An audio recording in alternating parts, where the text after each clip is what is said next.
de pedagogía, informática e idiomas, así como varios diplomados. También ha impartido cursos para profesores y talleres. Se ha desarrollado como jefa de la opción técnica auxiliar nutriólogo. Es miembro de la comisión dictaminadora de opciones técnicas, laboratorista químico, nutriólogo e histopatología. Consejera interna por los colegios de biología y opciones técnicas. Y bueno, a nivel de los alumnos ha impartido cursos de reorganización para extraordinarios del colegio de biología y ha trabajado como tutora y ha impartido asesorías para concursos interpreparatorianos, regularización de asignaturas, realización de trabajos, muestras y exposiciones. Y bueno, también ha participado en varios programas institucionales como Jóvenes a la Investigación y el Programa Nacional. Pues démosle la bienvenida a la maestra, por favor.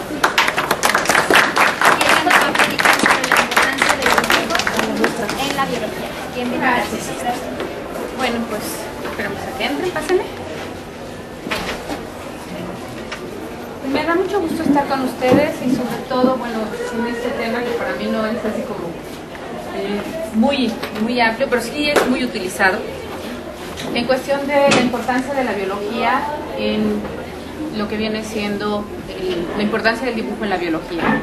¿Por qué hablar de la importancia del dibujo en la biología?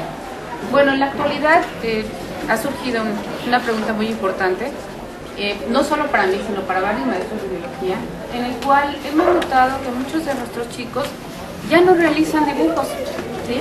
Sino que todo es la cámara, fotografía y lo pegan.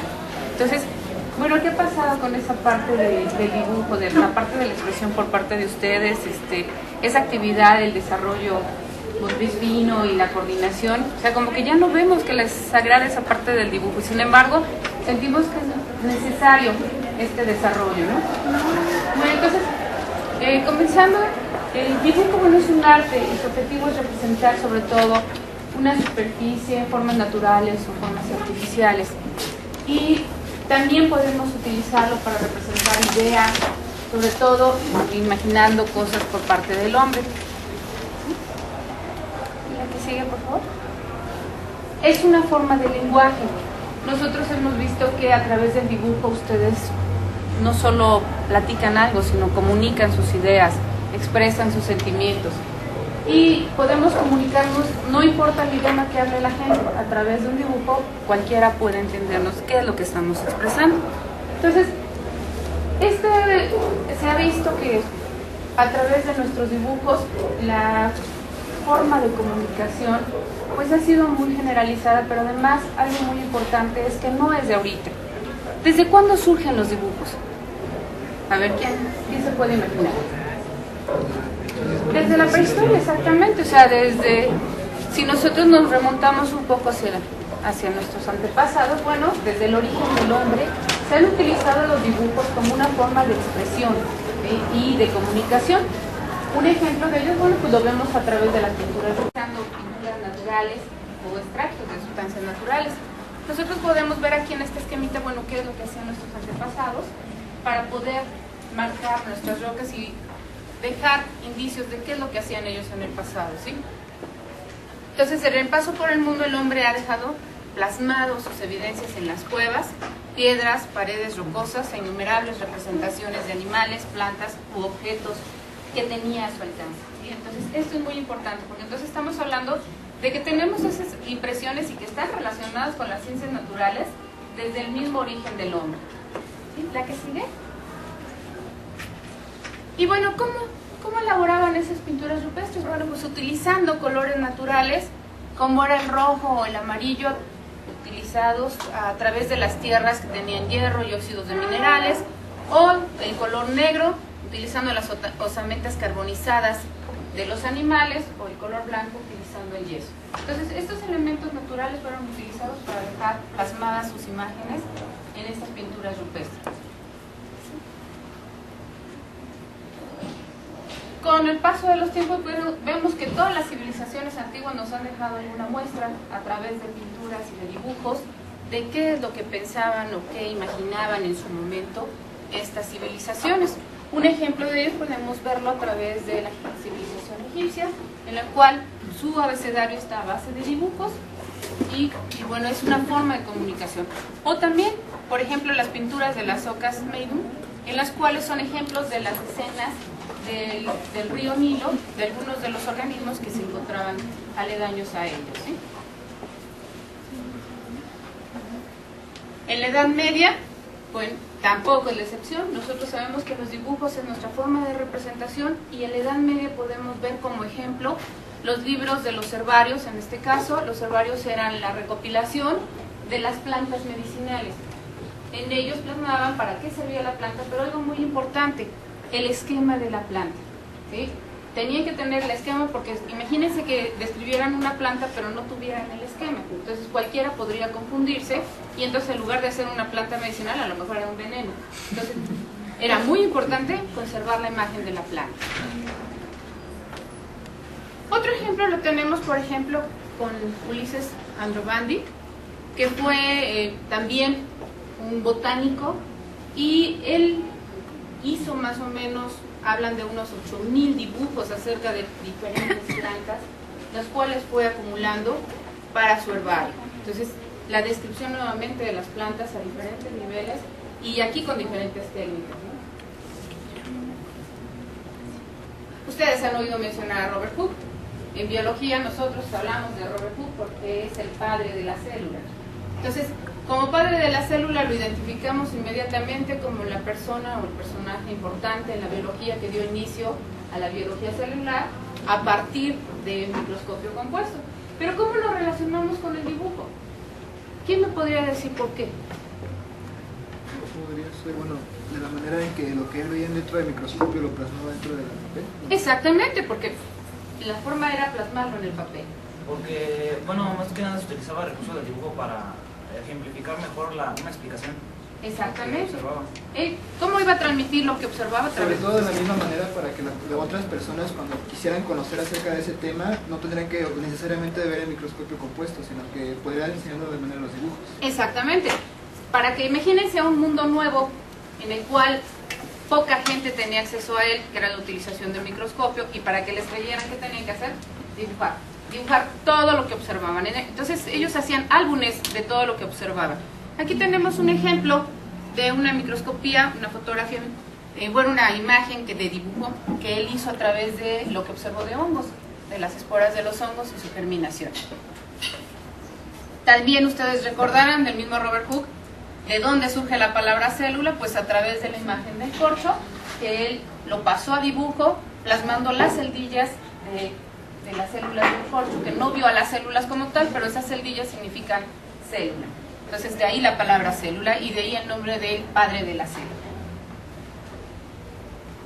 Otro personaje muy importante que ustedes también han oído mencionar en biología es Anton von Leeuwenhoek. ¿Qué fue lo que hizo Anton von Leeuwenhoek? A ver, ¿quién ha oído hablar de él? Descubrió los microorganismos, bueno, en el mundo microscópico, por medio de unos lentes muy finos. Muy finos, exactamente, a ver. No, sí, ya era lo mismo. ¿Sí? Entonces, a él se le conoce como el padre de la microscopía. Sin embargo, no era ni científico ni era naturalista, pero por su naturaleza y su dedicación hacia los lentes, acuérdense que se dedicaba al estudio, más bien a la venta de casimires, y el conteo de los hilos hizo que él formara unas lentes tan precisas en su tallado para poder observar. Y si ustedes observan su microscopio, es muy sencillito, es un microscopio simple. Sin embargo, él pudo describir una cantidad enorme de microorganismos, porque todo le llamaba la atención. Desde el sarro de los dientes, la mugre de las uñas, el agua estancada, o sea, todo le llamaba la atención. Y él mencionó en uno de sus libros que pudo haber observado más de 300 organismos en una gotita de agua, pero diferentes. Se le hablaba de las diferencias.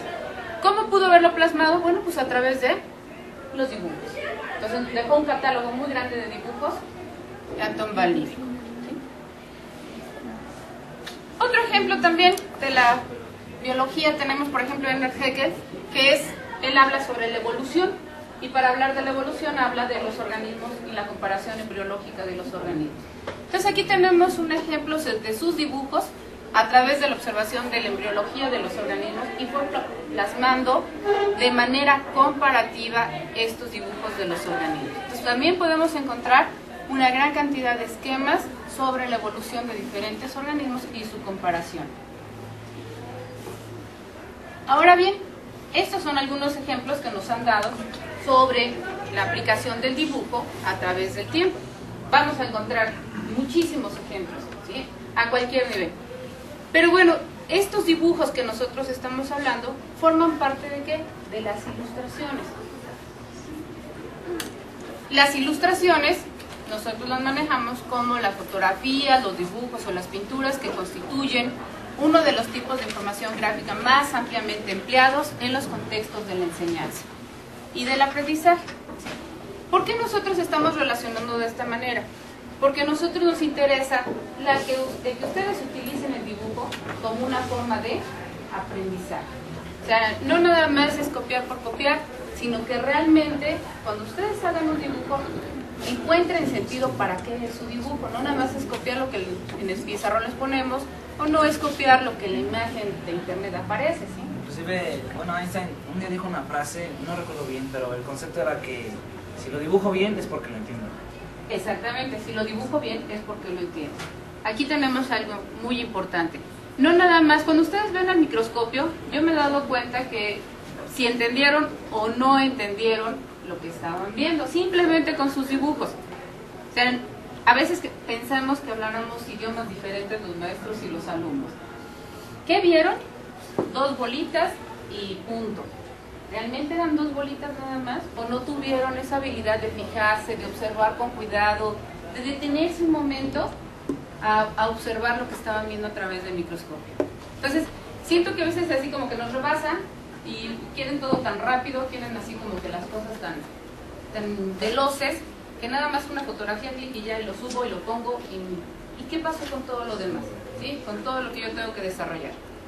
Entonces, bueno, estas ilustraciones son recursos utilizados para expresar una relación espacial, las cuales son utilizadas para reproducir objetos, procedimientos o procesos cuando no se tiene la oportunidad de tenerlos en forma real. La siguiente. Y bueno, yo aquí les puse aquí como ejemplos de ilustraciones una fotografía y un dibujo. Estamos hablando de organismos marinos, de las tortugas marinas. Y ustedes ven la calidad del dibujo, ¿sí? Con mucho detalle plasmaron a la tortuga, y si nosotros la comparamos, no que no son las mismas especies, pero comparamos con una fotografía, a lo mejor me da la misma precisión de lo que yo estoy observando.